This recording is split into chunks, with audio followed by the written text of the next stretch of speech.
right, welcome to the Armchair Commanders podcast. My name is John, And I'm Jack.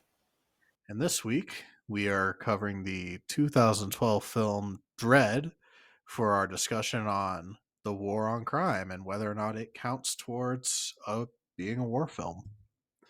So, Jack, what do you think? I love this movie. This isn't the first time I've seen it.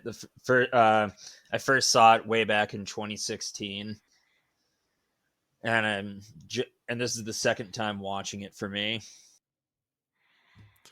I gotta say, I probably watch this film 2 to 3 times a year. Really? Like, yeah, I'm a big fan of it. It's a shame that it never got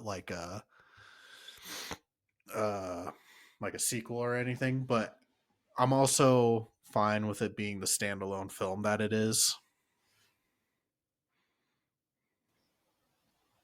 Yeah. Yeah, I think it works as a standalone. I I But assume I you've seen I or go assume ahead. I assume you've seen the other Dredd movie, the I one have we not don't like to s- talk about. I've not seen it in its entirety. I have seen most of it like here and there. Rob Schneider is 5 years in the ISO cubes. And fucking Sylvester Stallone. I am the law. Yeah, and for whatever goddamn reason, he has his helmet off for a good chunk of the movie. I I can appreciate the attempt that they were going for because at the time that the Sylvester Stallone version came out, it wasn't a new comic, but it wasn't like it hadn't aged that much. Because if I remember correctly, Judge Dredd the comic book series came out in like the 80s, I Something think. like that, yeah. And then Sylvester Stallone was like early 90s, I think. So, and early 90s was hardly the pinnacle of comic book movies because that was also our time frame of having George Clooney and his bat nipples. Hmm. Apparently, it's from 1977, 1976. The film or the comic book? The comic. Okay. So it had been around for like A bit, yeah. 15, 20 years, but it didn't have the lifespan most of our other comic book heroes have had by this point. Yeah, decades. Because I think Ghost Rider also came out roughly around the same time. The comic book, that is. Ah, Anywho, I digress. My first question, you already answered my normal question for you, which is what you think. I think our first question we need to discuss is this a war movie? I mean, War on Crime, Yes, we've which, yes, established. but. I, I I have I have my position on it, but I want to hear where you're coming from on whether or not this is a war film. I mean, I kind of want to allow it because it's that good of a movie, but and the war on crime thing is tenuous at best. It's complicated. Gang warfare, maybe you could cut go. You could approach it that angle too. I suppose you could. So my take on it is after watching this film again is and just looking at Judge Dredd, the character and series as a whole, I'm of the position that Dredd is a war film. And my reason for that is our location or our setting for this film is in Mega City 1. Mega City 1 is one of a dozen or so post-apocalyptic cities that exist in the Dread universe. And the reason these cities exist is essentially World War III occurs and what remains is everything else is like a nuclear wasteland, and these mega cities are the last bastions of society. So I give it points towards that because our entire setting is due to a war. But then, secondly, if we watch this film, like, yes, it's an action film, and action films have guns and whatever. Shoot. Uh, um, but I mean, this is like, it's no different than if we were to watch, say, a war film. Like, if, let's say we watched a war film about the Battle of Stalingrad, where it was nothing but like house to house fighting, I feel like we would have very similar scenes. Like, yeah, this is quote unquote the war on crime, but this dude is more or less engaging in all out warfare within this one building. Yeah.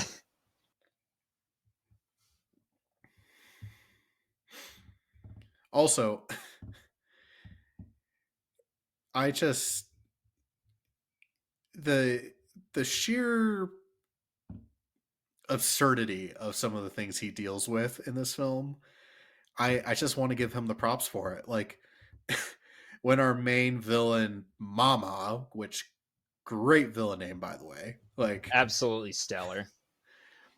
you ever hear that challenge where it's like you can't say bubbles angrily? Bubbles. Bubbles! Like, it's very difficult. And most people will tell you that you can't successfully say bubbles angrily, but this is just hearing Carl Urban say mama in his gruff, grisly voice, just, you're under arrest, mama. Like, just cracks me up. Mama isn't the law around here. I am the law. And who can forget when he uses white phosphorus to take out those goons and commits a war crime? It's not a war crime. He's enforcing the law. Right, sorry, I forgot. But, I mean, I feel like this is definitely a war film, especially when you have Mama wielding a fucking machine gun, like a tripod mounted machine gun, just lighting up an entire floor in an attempt to kill Dredd. Yeah, that scene was brutal. And I love how that it actually does damage to their cover and they have to move. In most movies, they just get behind something heavy and that's somehow good. There's like no destruction of cover or anything at all. Right. Also, God, I forgot where I was going to go with that. Never mind. Um, the other part is, this film, I would be less inclined to say this film is a war film if it did take that Sylvester Stallone route, because the Sylvester Stallone route was very much kind of on par with the original comic books in its appearance and whatnot. You know, and I know it's a comic book, but the original look was very cartoonish and kind of over the top. This version of it is more, it feels more real, it's more gritty, like it's more believable as a dystopian future, Yeah.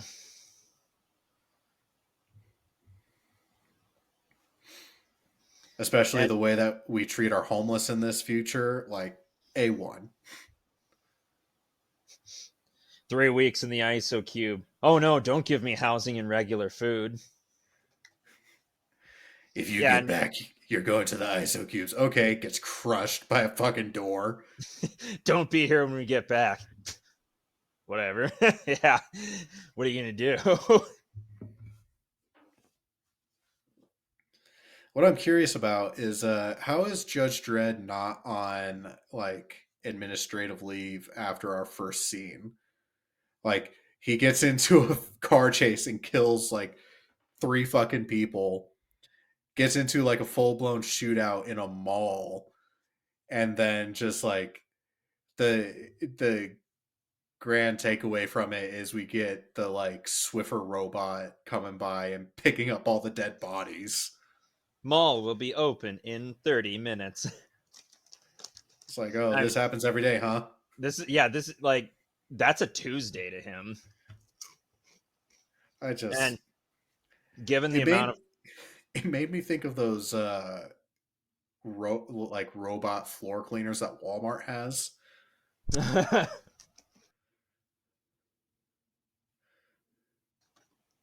yeah, and most work is in the Mega City 1 is done by robots. I think it's like 98% unemployment rate, but in Peachtree's it's like 90 or 90 to 96%, which those aren't bad numbers compared to the setting. But Yeah. also getting back to what you said earlier, Judge Dredd is basically Batman in this. He has the reputation, and do you really want to tie him up with his busy schedule by putting him on administrative leave? I don't know. Maybe we should review his executions. I don't know. Just thought. Mm. More criminals you don't have to feed and house in the ISO cubes. Which it makes me wonder. We keep mentioning the ISO cubes, but this movie never establishes whether or not like that's a terrible fate or not. Think about it. Isolation, man. You mean I don't have to talk to people? Hmm. I don't know, dude. I'd start to go crazy after very, I think very, you under I think you underestimate how much I hate people. and I think you overestimate just how bad isolation is. Well, let's give it a shot. Stop talking to me. ISO cubes are a place where sentenced criminals who commit non capital crimes are assigned. Perps stay there until their sentence is completed, unable to leave. Room is similar to a single dwelling apartment in a housing block, except it is smaller, fewer amenities, and has a secure door that only opens from the outside with a durable glass panel on the other side to maintain suicide watch, as well as to remind the prisoner they are constantly being watched. Hmm. So Yeah, I get to chill out in my apartment and get swole. there's a picture of them from one of the video games, and they do not look very pleasant. Can't be any worse than American prison cells. Oh, it looks worse. I am the law. Sorry. I I just pulled up the pictures of them and I just couldn't resist. ISO cubes. Do you think Judge Dredd ever gets tired of perpetually like frowning? Like that's gotta hurt, right? No, no, I'm sure he's used to it. I'm sure there's like some cybernetic implant that lets him frown continuously. Yeah. I will say I found the I like the trainee more than Judge Dredd, if we're being honest. Judge Anderson. The girl. Yeah. Seemed more relatable. I like the explanation as to why she doesn't usually wear a judge helmet because it interferes with her psychic abilities. I love how sometimes her psychic abilities are kind of just bullshit. Like when they're in the elevator with one of the criminals that have been detained, she's like, "He's thinking about going for your gun. Now he isn't." I'm It's like, great 99. job, Sherlock. I'm 99% sure. You were thinking about engaging in relations with me. Yeah, Hmm. And who can forget the dick biting scene? that was impressive. Was not expecting it. Yeah, they even talk about it briefly. Like, oh, she bit that dude's dick off and then became a criminal. Ah, yes. Good old mama. Which I will say, like, even like all scarred up and like being the criminal mastermind she is, like Lena hit. I can never say her last name. Is it Hetty or Heedy? I think Hetty. Anywho, uh, Lena Headey, who played our queen from 300, also looks, I think, great in this film, but that might be just my own bias. Yeah, the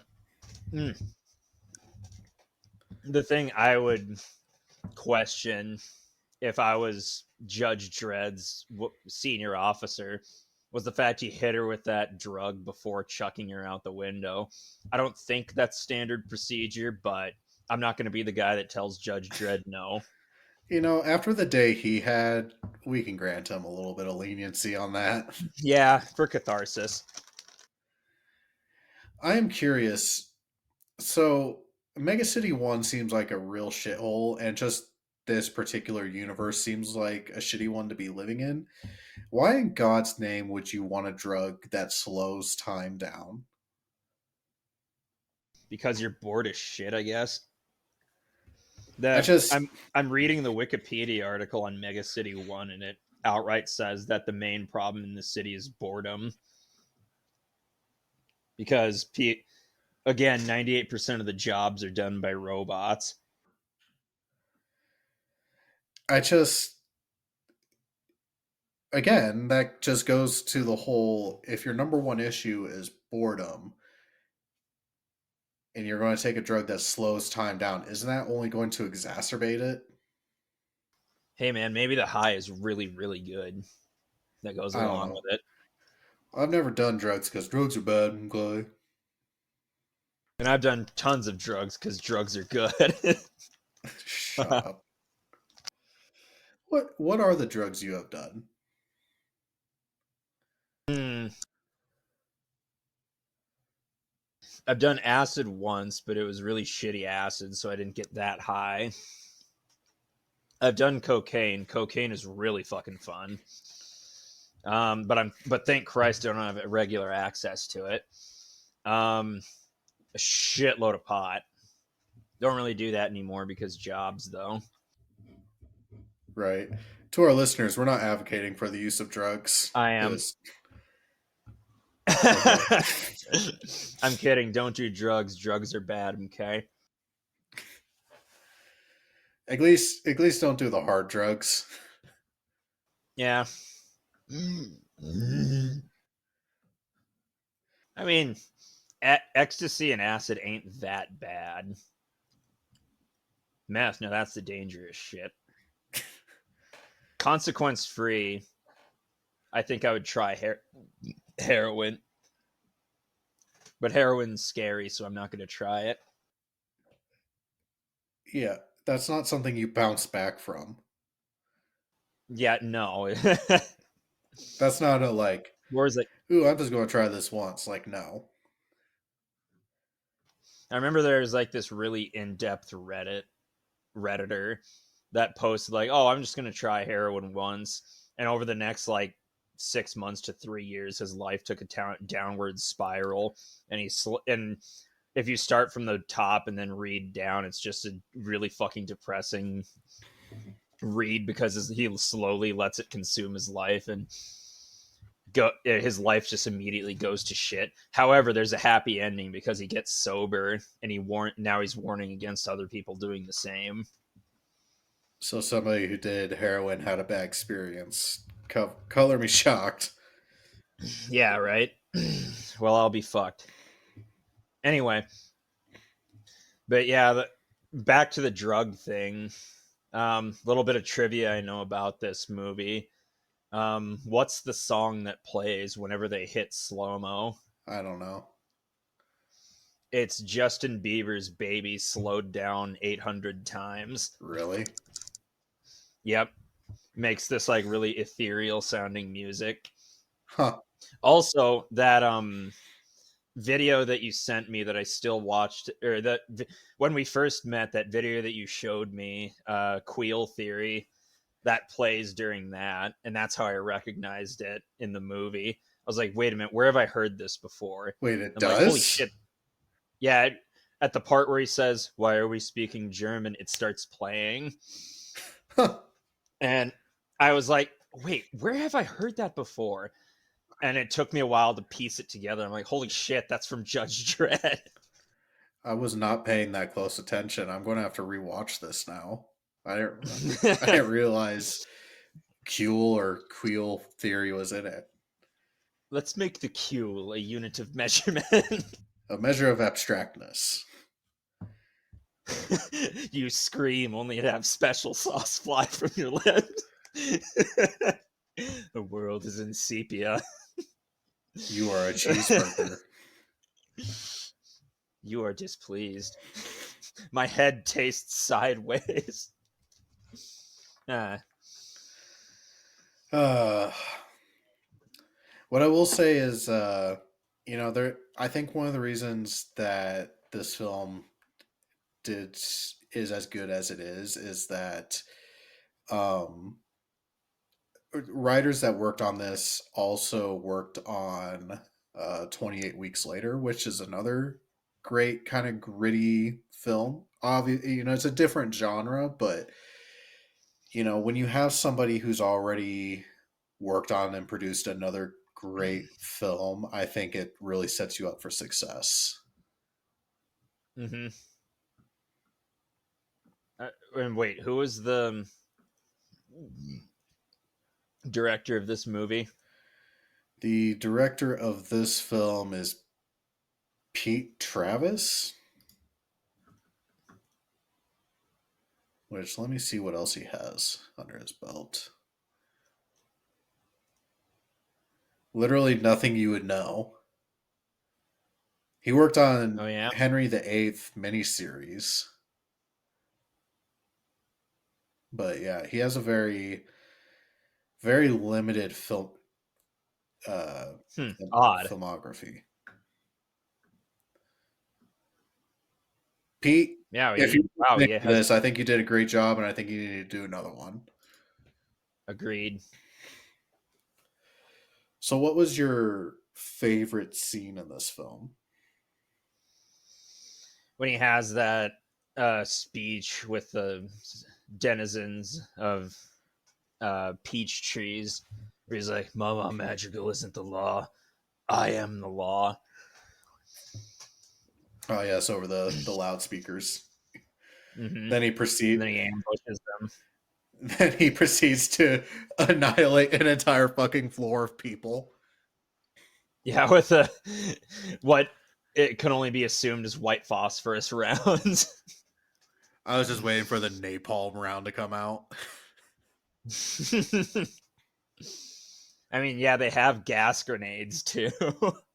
I love the opening scene where he's like shoots the dude with a hot shot round, and it was like a fireball directly into his mouth. Yep. Good aiming. You should go home now. Hot shot. And that's the key word to switch the ammo. I appreciated the. I didn't realize that other judges could have other weapons. Like when the backup judges came, and one of them had like a long gun. It's like that moment in Star Wars where like all the stormtroopers have like the small blasters, and then you see one with a long blaster for the first time. You're like, wait a minute, I didn't know this was an option. That looks way cooler.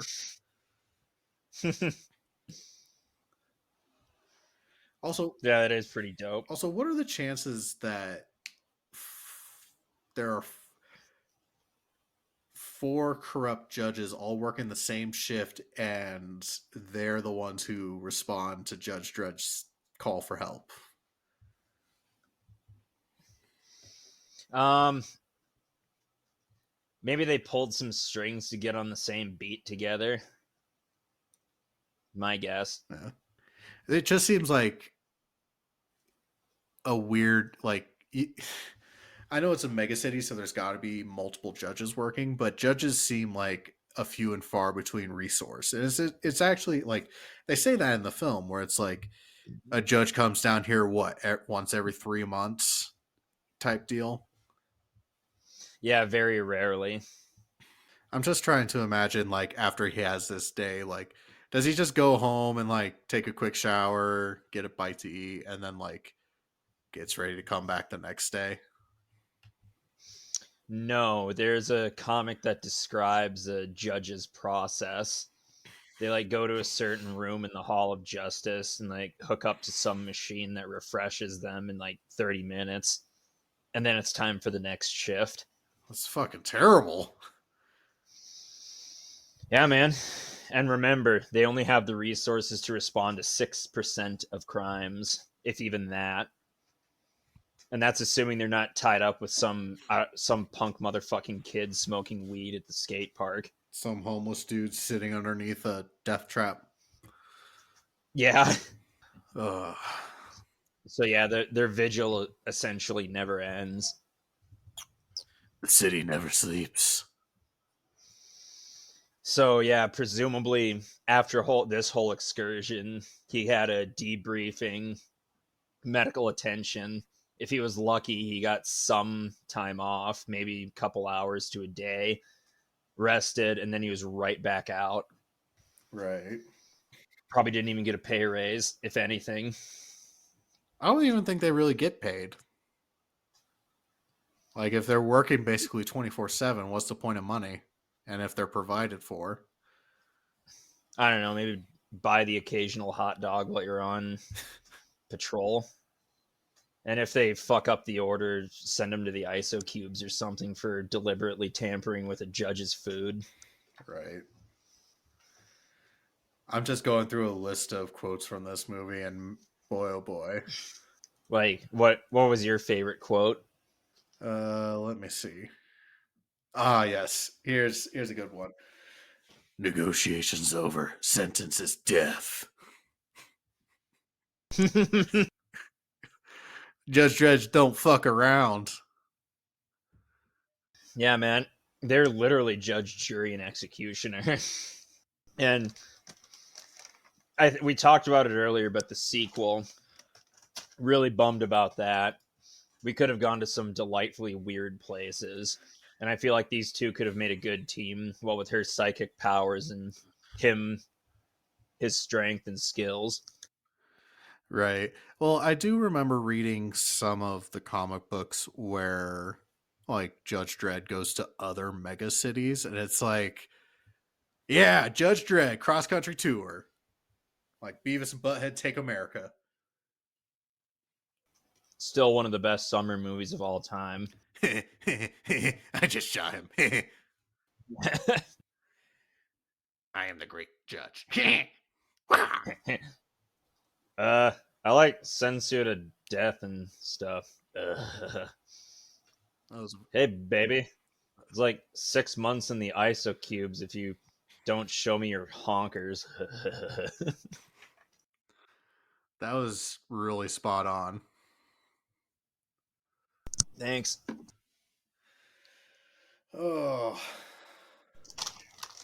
so Not that those two would ever get hired or anything, but no. Could you imagine Beavis and Butthead as judges?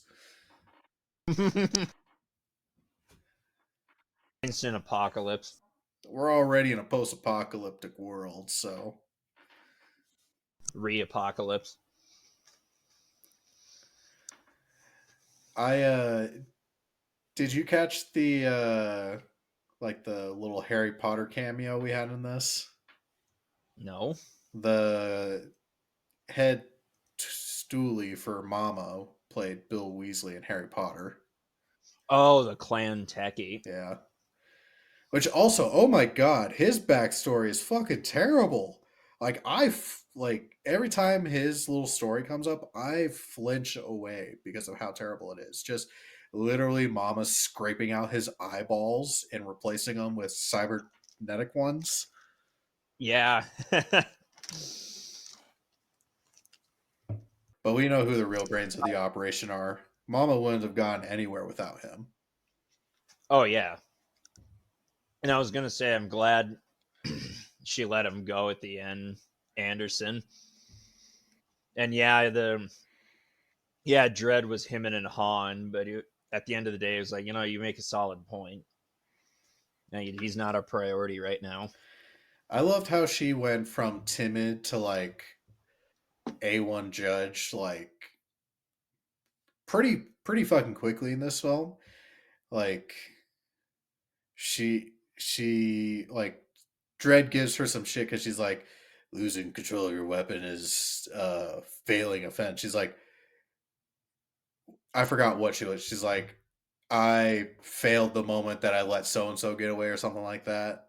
Like, She failed the moment she lost her weapon. yeah, And the failing moment he described was like letting a perp get away. yeah. And she's like, well, call the cops. Like, I already failed. What are you going to do? Fucking kick me out in the middle of our gunfight? Yeah, tell my parents I'm an orphan. Already am. uh, so And reminder that for as shitty as Peachtree's is, this is probably how the richer, or at least the more well-off citizens live. Imagine how the ones living on the street feel. yeah, for some reason, I don't know why, but Mega City 1 gave me like Los Angeles vibes, and I don't know if that's appropriate. I mean, yeah, I can see that. It's also, yeah, it's basically every American city in a really fucked up blender and exacerbated tenfold. I would not want to live in that society. Oh no, absolutely not. It'd be a shithole. But I guess that's the point of it I now. don't know. Do we have Judge Adam Savage in this universe with us? Because I'd be fine with that. Adam Savage. Haven't you ever seen that video? Every year, Adam Savage goes to San Diego Comic Con and he dresses up in a different costume each year that like disguises his identity. And it's become a challenge amongst the Comic Con community to try and locate him as he's walking the floor. And several years ago, he went as Judge Dredd, and the only indication that it was him was instead of his little badge saying Dredd on it, he changed it to saying Savage on it. I just looked it up and he looks really good. That is a good outfit. Yeah, it's really impressive. Which, by the way, I've looked on Etsy and I've looked several different places, and I am not a creative individual. I don't know if I have it in me to truly create a real Judge Dredd outfit.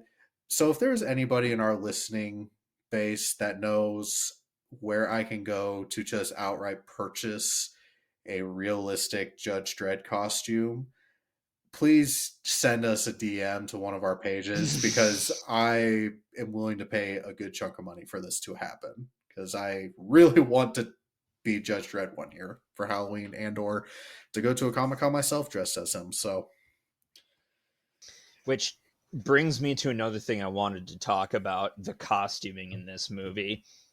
Absolutely stellar.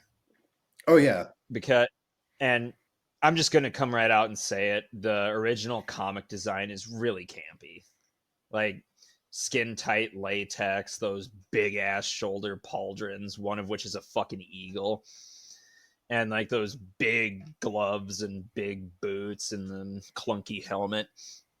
But and to be fair to Sylvester Stallone's Judge Dredd, that was a mostly comic accurate costume, but they took liberties with this one. And that's a good thing because this one feels more grounded and realistic. Yeah, they still have the signature helmet, but they also changed the costume to make it look more like riot gear to give you that full on, this is a shithole city vibe, like actual war on crime.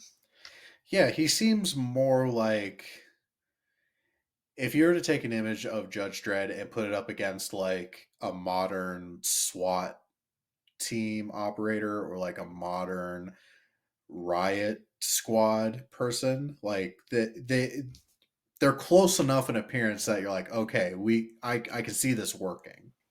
Yeah, More believable. but shit, where was I going with this?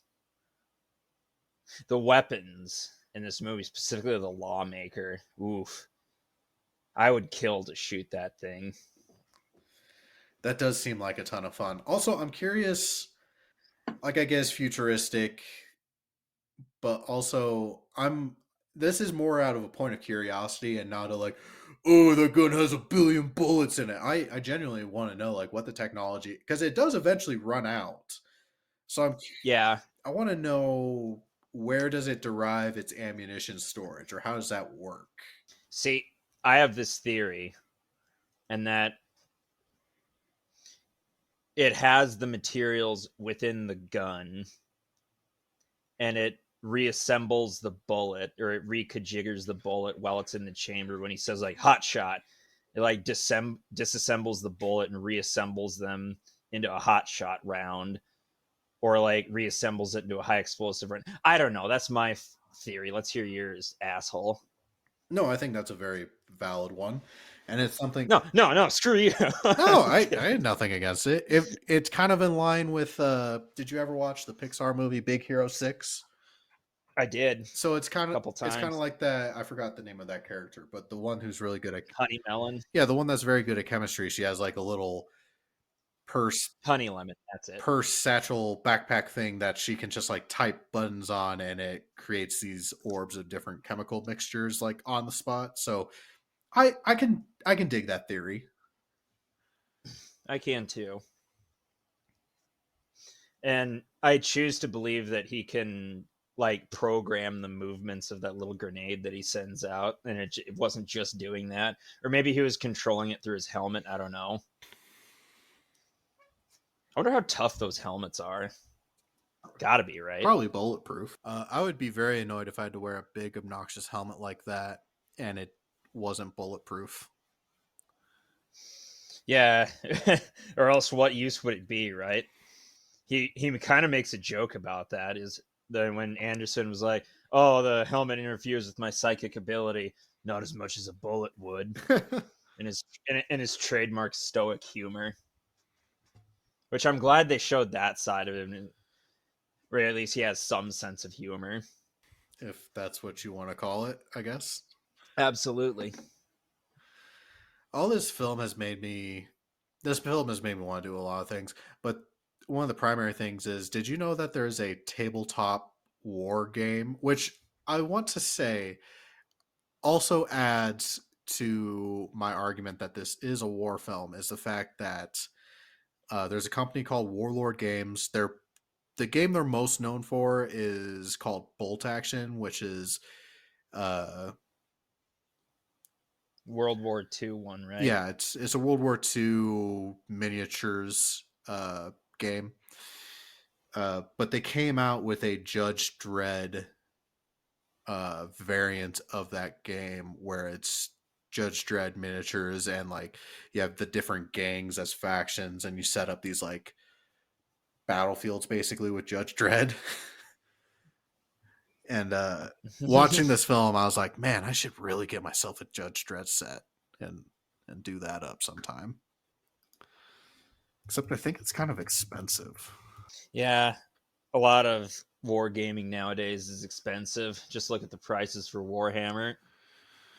I mean, I have just started to get into bolt action myself, and that has been kind of expensive. So I definitely feel the pain.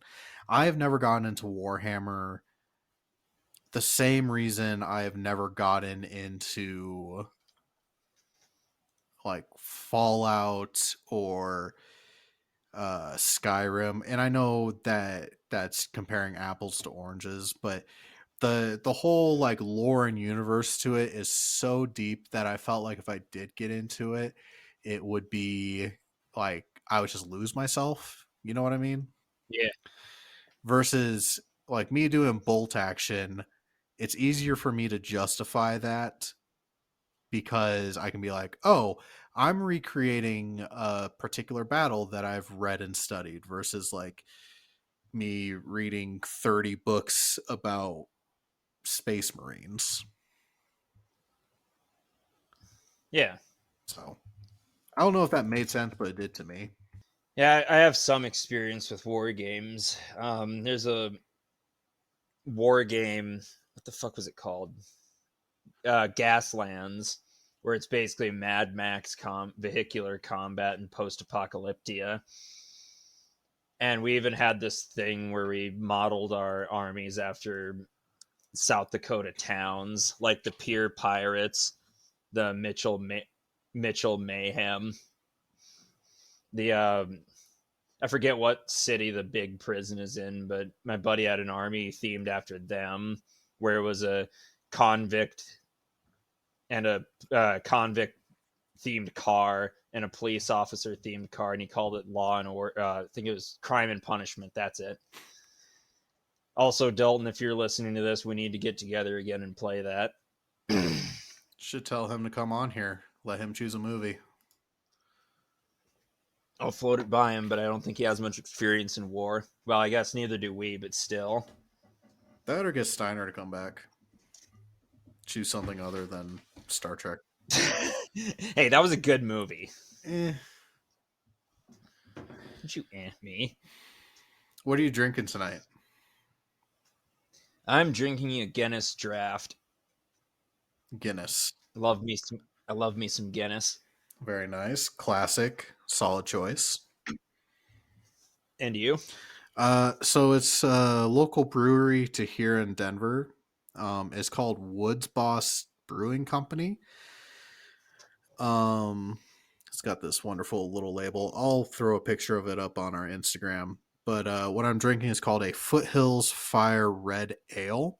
And basically the whole point or gist of the company is the different beers that they do. They a portion of the sales go to support wildland firefighters, so I can drink and feel good about supporting a good cause. So,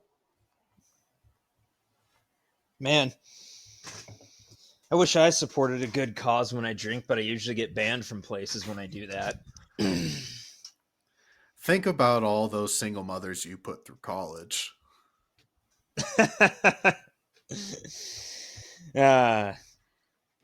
If the stripper doesn't have stretch marks, I'm not interested. Oof. I'm doing the community a service, DP. The C-section scars really get you. Yeah. Let's hear the last time you served your community, huh? Oh, you dick. Let's not get into that. Don't you start. But yeah, getting back to Judge Dredd, this would be a really good setting for like a tabletop RPG or just a game in general. I'm surprised there hasn't been. Well, maybe there has been a Judge Dredd video. Well, there is a Judge Dredd video game, but a more recent one is what I'm trying to get at. One that isn't for GameCube. Yes. No, and I would love a Judge Dredd video game for like PC or something. And I remember earlier in the movie, like when they're first being dispatched to Peach Trees, he mentions something. He mentions like the number of reported crimes in Mega City 1 for every day. And you can tell the director said, okay, that's a big number. Let's put that in there. But then when you compare it to modern day crime rates, it's less than the daily reported crimes for modern America. Deep cut. Per day. Deep cut. But then you could also say that maybe like how much crime doesn't go reported in Mega City 1. Probably a good chunk. For all we know, it could be even higher than America, like 800 million people across the eastern seaboard. Which something tells me if it had that population density, it'd be more than 800 million, but what do I know, right? Right. So yeah. Well, I think it's about that time that we rate this film. What do you think? On it. What do you think we should rate the? What metric should we use? 0 to 5 cocks bitten off. 0 to 5 bitten cocks. You heard me. That just reminded me of a really terrible thing I heard the other day. Um, Oh no. so in my I I work for the government, and oftentimes in my line of work I deal with uh people suffering from mental illness, uh if you will. And one particular person I was dealing with the other day was on the phone. I was like, "Hey, man, we need to go do this." He's like, "Okay, I'll be with you in a moment. I just gotta finish my phone call." And gets into a very heated argument and finally just like slams the phone down like out of anger. And this dude just looks at me. He's like, "Bitches, man. I'll tell you what though, the grippier the socks, the tighter the box." I'm like, Jesus Christ, dude. Like, Whoa. Oh my I was god. like, did I really just hear that? Yes, you did. I was like, oh man. Oh my god, that's a spicy one. But I pulled that one out on Miranda, and I also used that line talking to my sister-in-law, and they both just burst out laughing when I said it. So I'm like, there's it's a good one. Yeah. It's deep, but I was like, all right, I did a test market on this. We're good. Test market. I wouldn't have said it here if I hadn't tested it on them first. That's very mature of you, I think. Okay, 1 to 5 bitten off dicks. I give this 4 bitten off cocks and 1 still somewhat attached by skin. Okay. And you're I like this movie. I dig it. I think I personally I will give this 4 6-inch bitten off dicks and 1 bitten off chode. Why the chode? I didn't know how to use a metric, like how do you bite off a third of a dick, you know? Measure it first? I don't I know. just I know that was rhetorical, but just think of it as like 4.25 basically. okay, close enough. Now let's see what the Rotten Tomatoes says. The Tomometer says 80%, and the audience says 72%. Lame. Fuck the audience. I gotta go with the critics on this one. Fucking lame. I know, right? Losers. But yeah. Well, that is our review of Dredd. For everybody at home, when we do post this, go to our social media pages and let us know if you think this is a war movie or not. We would love to hear your opinions on the matter. Give unto us your debate. But it is now time to choose our next film, which. Oh, wait, it's my turn again. Yeah, fuck you for that. Actually, it's not my turn because you know why? We we Why? have a guest next week, so you have two more. You have Oh, two right, more right. weeks of not getting to choose a movie because of your shitty football team choices. Hey, fuck you. Next, You know what? I'll take that though. I'll take it. all right. So next week we do have a guest joining us. I will hold off on saying who he is and where he is from. He does work in the museum field, though, particularly military aviation. He has chosen, God, what year was it?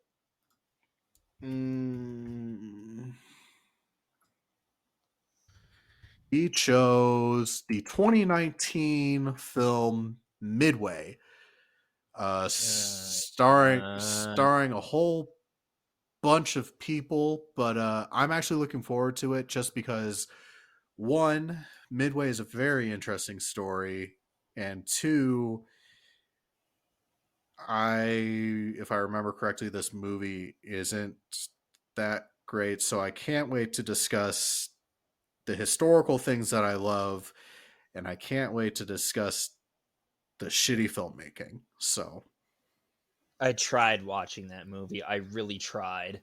And keep in mind I watched it during lockdown and even then I couldn't finish it. yeah, I remember there being some bad acting in this. God, the CGI made me want to claw my fucking eyes out. And normally I'm a defender of CGI and I like at least give it a fair shake, but God no, this was just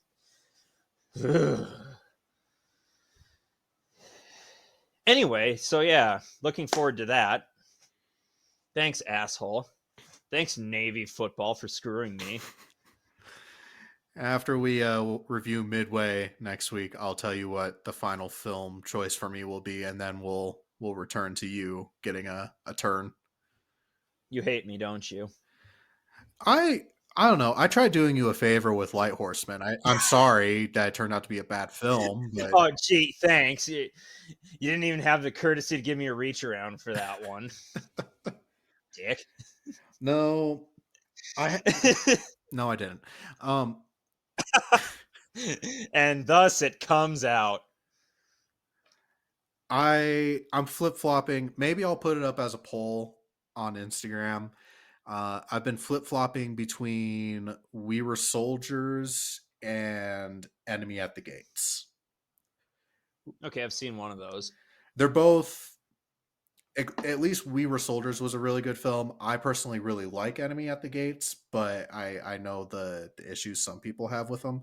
So I think I might change my mind coming up, but uh, just keep your eyes out on Instagram for a poll for a movie choice.